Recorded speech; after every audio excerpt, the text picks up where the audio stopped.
There's a reason you feel this way, this echo of a quiet that was never fully chosen, a silence that feels less like peace and more like a held breath that started decades ago.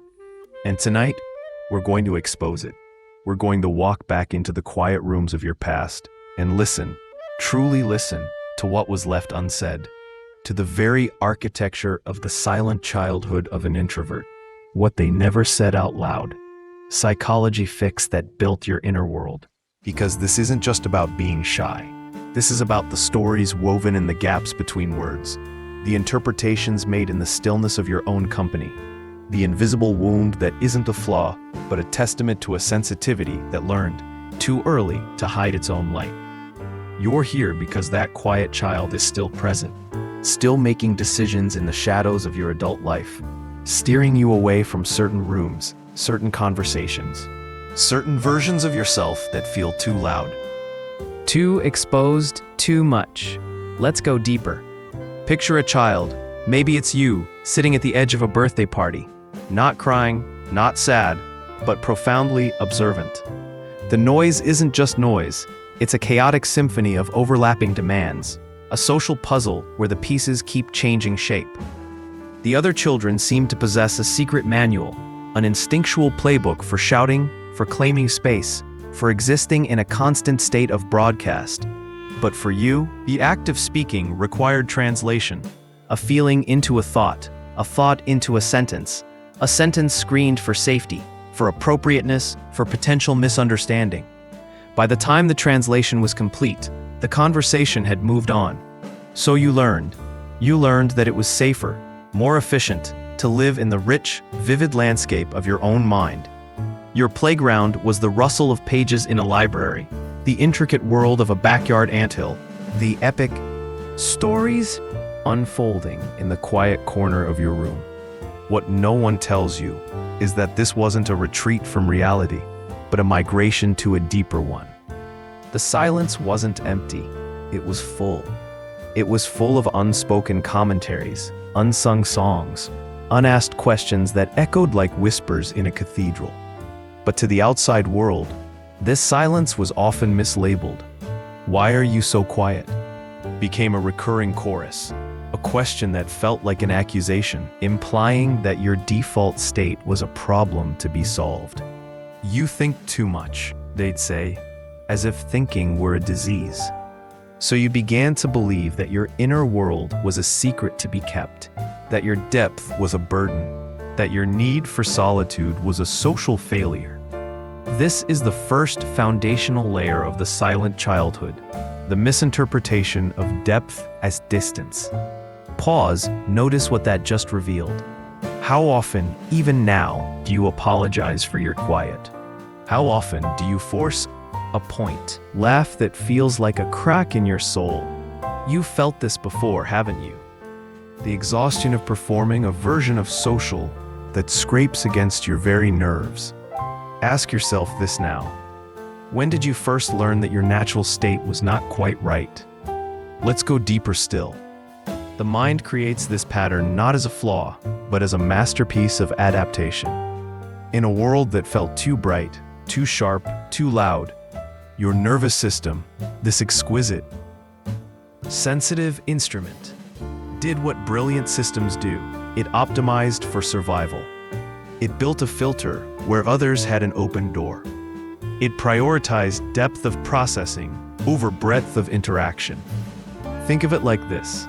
If an extroverted brain is a sprawling, vibrant city with countless connections and constant traffic, your brain is a master artisan's workshop, lit by a single focused lamp, where every idea, every sensation is held, turned, examined for its texture, its weight, its hidden meaning. This is your cognitive style. It's why a simple comment can resonate for days. Why a movie isn't just a movie, but an emotional archaeological dig. Why a misunderstanding doesn't just sting, it rewrites a chapter of your self-story. But here's the truth. This beautiful, deep processing engine, when left unguided by a compassionate adult self, can start to run on fear-based software. It begins to mistake potential threat for actual threat, A casual glance becomes scrutiny. An invitation becomes a minefield of social obligation. Silence from others becomes confirmation of your own irrelevance. The childhood habit of observing turns into the adult habit of hypervigilance. Your mind, this once safe workshop, can become a room where every possible social outcome is rehearsed, judged, and often condemned before you even step out the door. This is the hidden emotional trigger, the anticipation of overwhelm, the dread of being misunderstood, the bone. Deep fear that if you truly show the scale of your inner world, You will be met with blank stares or worse, dismissal. It's not the people you fear, necessarily. It's the exhaustion of the translation process. It's the soul-crushing effort of compressing a symphony into a tweet. So you choose the silence, again, and the childhood pattern solidifies into an adult prison.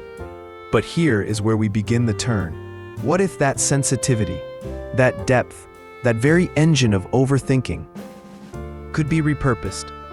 What if the skills you forged in the silent childhood, observation, deep processing, rich inner narrative, could become your greatest strengths, not your secret burdens?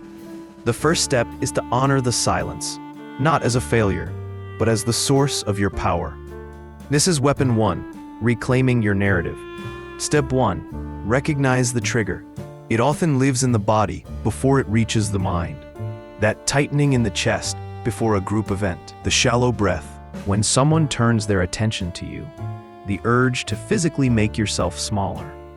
This is your ancient alarm system, wired in the silent childhood, going off.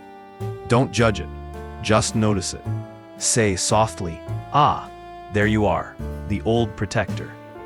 Step 2, reframe the story. That voice that says you don't belong here, or they can see how awkward you are, is not truth. It's a childhood hypothesis, formed from limited data. You are not that child anymore. You have agency. You have insight. So reframe it. This feeling is old news. It's my sensitivity checking in. My job is not to panic, but to listen to it kindly and decide, as an adult, what I need. Step 3, replace the pattern. Instead of the default retreat into full silence or forced, draining performance, introduce a micro-choice. Give yourself permission for a structured contribution. You might decide, I will listen deeply for the first 20 minutes, and then I will ask one thoughtful question. Or, I will share one observation that genuinely excited me this week. You are not flooding the system.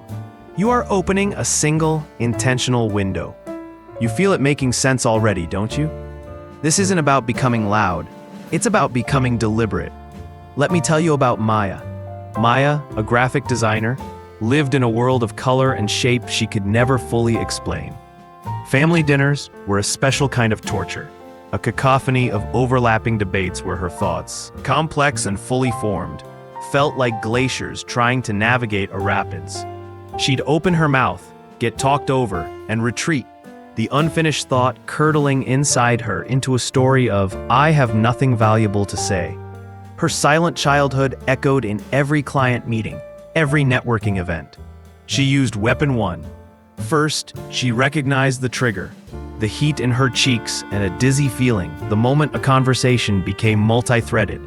She'd always seen this as proof of her inadequacy. Now she named it overload. My system is saturated. Then she reframed, I don't have to play ping pong. I can plant a tree. She gave herself a new rule. She would not try to volley. She would listen, and when there was a natural lull, she would offer her thought as a complete, quiet statement. Not a question seeking validation, but a gift laid gently on the table. I was thinking about the way the branding uses negative space. And she would stop. The first time she did this, the table went quiet for a second. Then someone said, I never noticed that. That's really interesting. It wasn't a roar of applause. It was better. It was connection on her terms. She replaced the pattern of stifled retreat with one of intentional, calm offering. Her silence became a chosen space for gathering insight, not a prison of fear. You're starting to see it now. the shift from reaction to creation. But we must go further Into the heart of the silent childhood's greatest lie. that you are alone in your depth. This brings us to weapon 2, the architecture of meaningful connection. The introverted child often feels like a solitary moon orbiting a noisy social sun. Connection feels like gravitational pull, necessary but terrifying, threatening to burn up your atmosphere. So you built walls of quiet. But the truth is, your need for connection is profound. It just doesn't look like the noisy, Social. I am pro-connection. I am selective about my energy because my connections are meant to be meaningful, not metric. Your silent childhood wasn't a rejection of people. It was a futile search for the right people, the ones who wouldn't require the exhausting translation. Step 3. Replace the pattern. Stop trying to build a sprawling network. Start building a deep-rooted grove. Initiate one-on-one interactions in environments you control. A walk in a park instead of a loud bar. A shared activity like visiting a museum, where the conversation can ebb and flow around the art. Your goal is not volume of words, but quality of presence. You communicate through shared silence as much as through speech. Ask better questions. Your power is your depth. Is really just a protest against the poverty of shallow interaction. You've felt this before, haven't you? The profound relief of being with someone where you don't have to perform. That is the connection you are meant to seek. Ask yourself this now. Who is one person with whom silence feels comfortable? That is your blueprint. Consider Leo. Leo grew up as the quiet son of a charismatic, talkative family. His role was the audience. His thoughts and feelings felt like footnotes to the main text of his family's booming narrative. He carried this into adulthood, becoming the reliable, silent friend in every group, the one who remembered everything but volunteered nothing. He felt deeply but invisibly connected, a ghost at his own feast. He was drowning in the silent childhood of an introvert. Using weapon 2, he recognized his trigger. The familiar, hollow feeling of being in a group, laughing at jokes, yet feeling utterly translucent. He reframed it. My silence isn't passive. It's my listening. But I want to be seen, not just to see. His pattern replacement was radical in its simplicity. He chose one friend, the one who always seemed to check in with a look during group gatherings. He invited him for a long, aimless drive. In the car, with the landscape rolling by, Leo didn't try to force a big confession. He simply said, I feel like I observe so much, but I don't know how to share it. It all gets stuck. His friend nodded and said, I know. I always wonder what you're thinking. That was the crack in the dam. Leo began to practice sharing his observations in that safe, mobile container. He wasn't socializing, he was building architecture for a single, real connection. From that, he gained the confidence to slowly, selectively, do it with others. He learned that his observations, his quiet insights, were not burdens, but gifts that certain people were starving for. He learned to end. Silent childhood of an introvert. What they never said out loud, pattern tonight, not by becoming a different person, but by offering his specific, unique currency of connection. But what about the world inside, the very thing that was your sanctuary? It can become a labyrinth. This is weapon 3, mastering the inner dialogue. The child who spent so much time alone with their thoughts never had a moderator, a coach, a compassionate editor for the stories spinning in their head. So often, that inner voice took on the tones of every criticism, every misunderstood glance, every, why are you so quiet?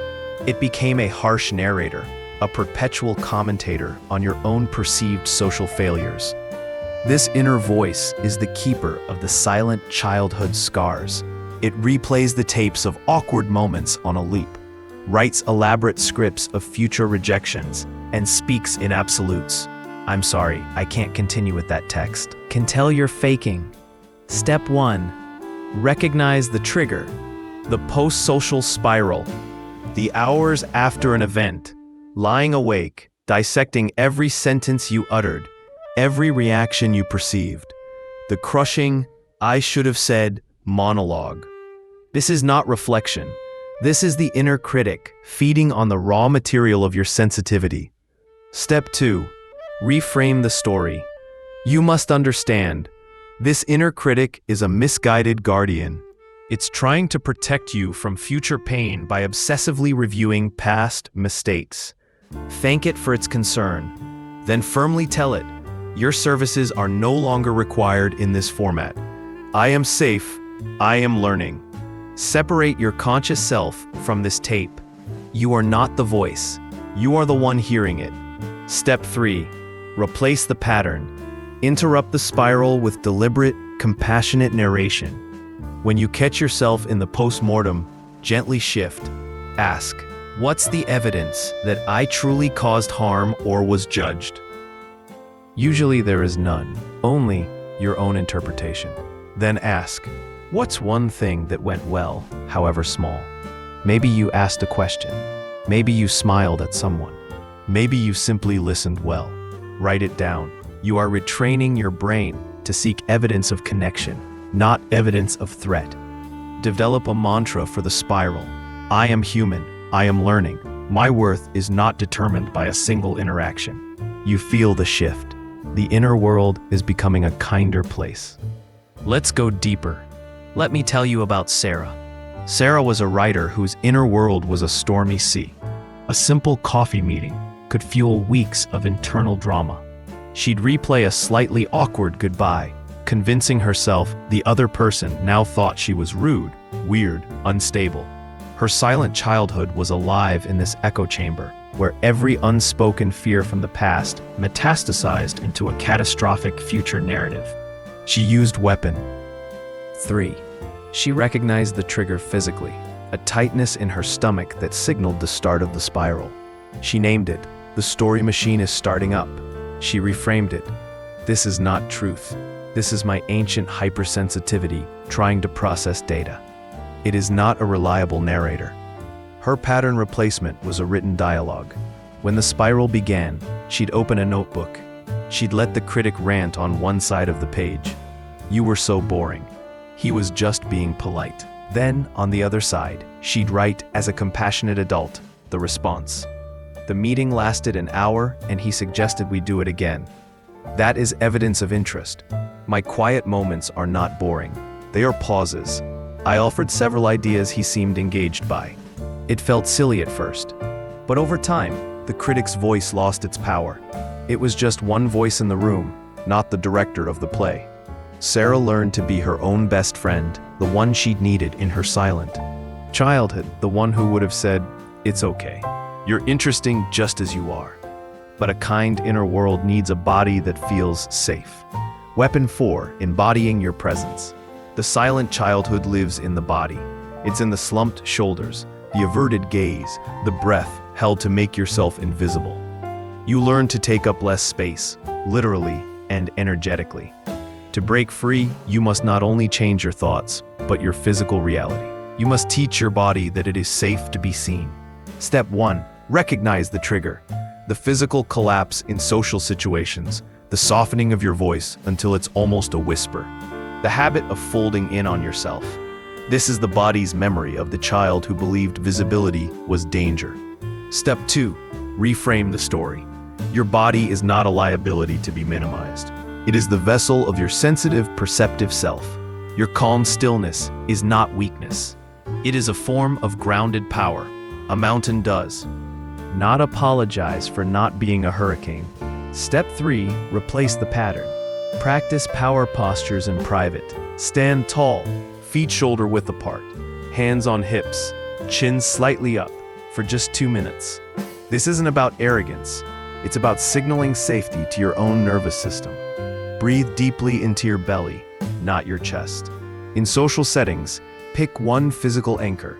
Tonight, I will keep my shoulders relaxed, or I will allow myself to make soft eye contact when listening. Ground yourself through sensation. Feel your feet on the floor, the weight of your watch on your wrist, the texture of your glass. When you are in your body, you are less at the mercy of the stories in your head.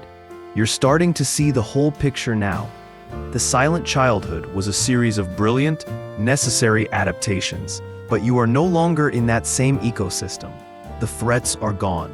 The misunderstood quiet is now a source of profound strength.